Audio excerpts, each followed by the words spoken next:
What's up, friends? Welcome back to Small Couch Reviews. It's your boy Sam here to talk about Predator Badlands. It is out this weekend and it is good. Really good. And I almost missed it.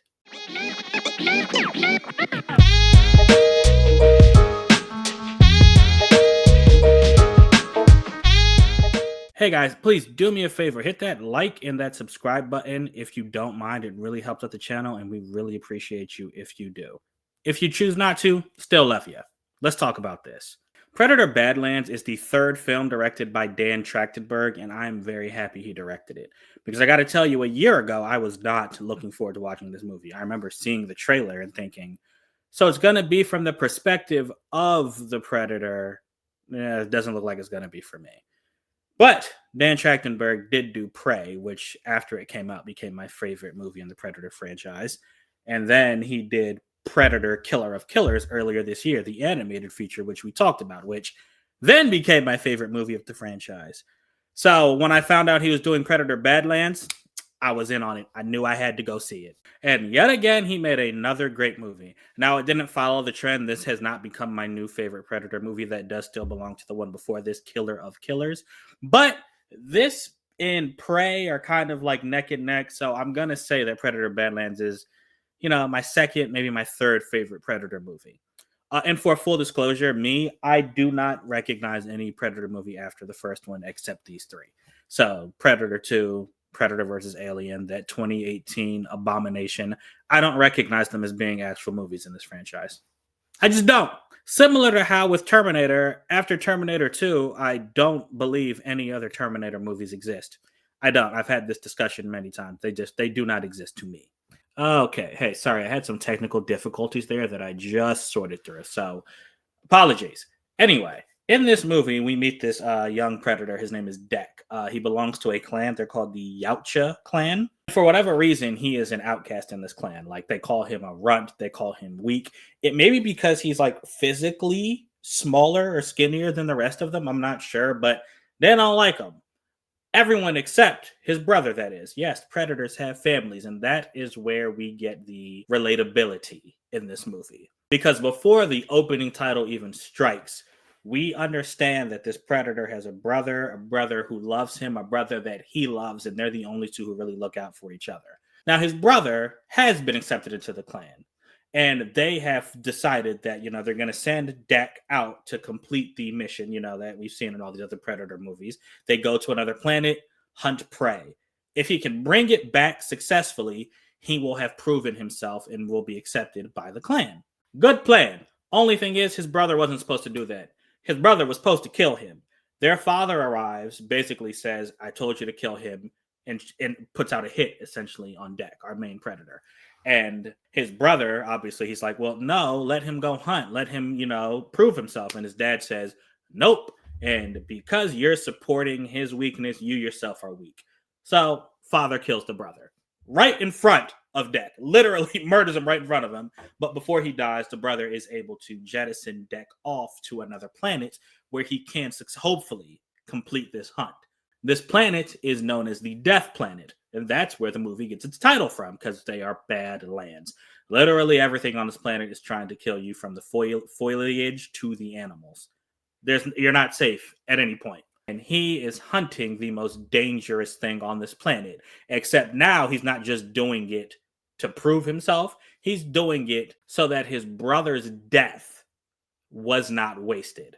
So we are on his side right now. Like, when I tell you, when you see how big of a dick his dad is, you are going to be like, oh no, you need to succeed. Like, he has to succeed. He has to.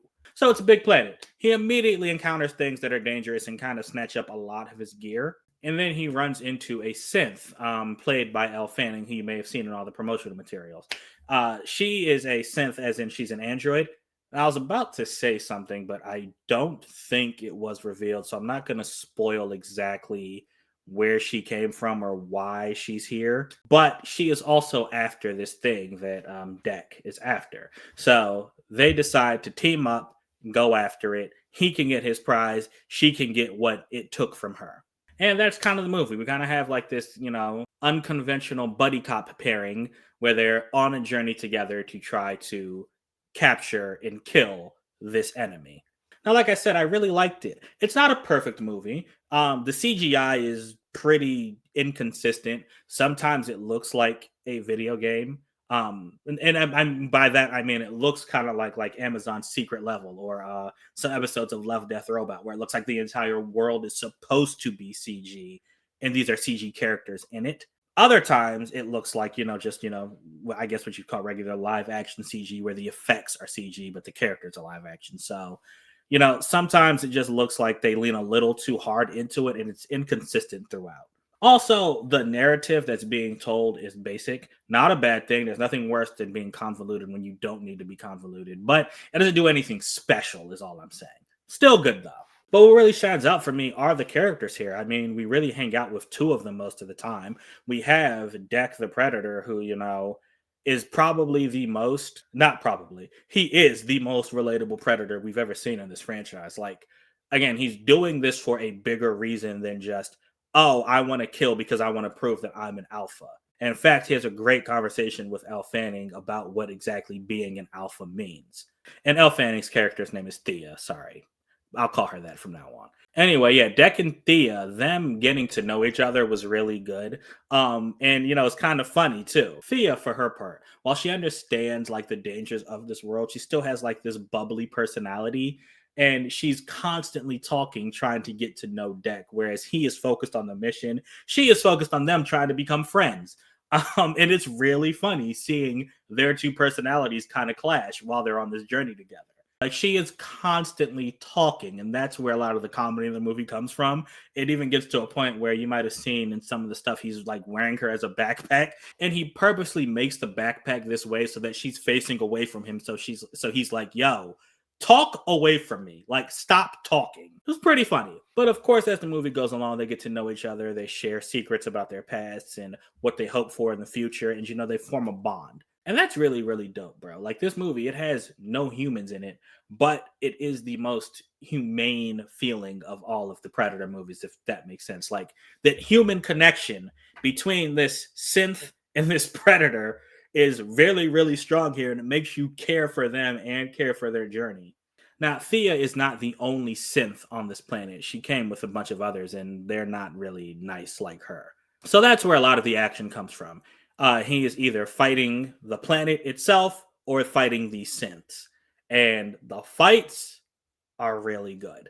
Now, because they're synths and because it's wildlife, there's not like a whole lot of blood, but that doesn't make it any less satisfying. When you see acid go through somebody, or you see a spear impale somebody, a knife rip somebody apart, you're kind of like, okay, I'm actually glad this wasn't a human. I wouldn't want to see that. It's really, really cool. He is really, really good at killing again. I don't know why his dad and his clan was tripping like that. They should have given him a chance. He'd have made them proud. So yeah, I'm not gonna harp on. This movie does what you want a Predator movie to do. It gives you great action, but it also adds in a surprising amount of character depth and relatability. And like the last two movies Dan Trachtenberg has done, it ends in a way that makes you look forward to the future. I can't wait for what's next, given how this movie ends. Oh, and then I mentioned he does all of this in under 2 hours. That's a big deal. This movie does not overstay its welcome. Thank you. But yeah, man, that's it. I'm going to give this one a 4 out of 5. I'm definitely watching this again. My theater was not really all that packed. I'm going to be curious to see how the box office does, because I think one of the biggest miscarriages of justice was that Prey never got a theatrical release. I'm going to need this movie to do well to prove that this franchise under this director deserves some theater time. So I really hope it does well.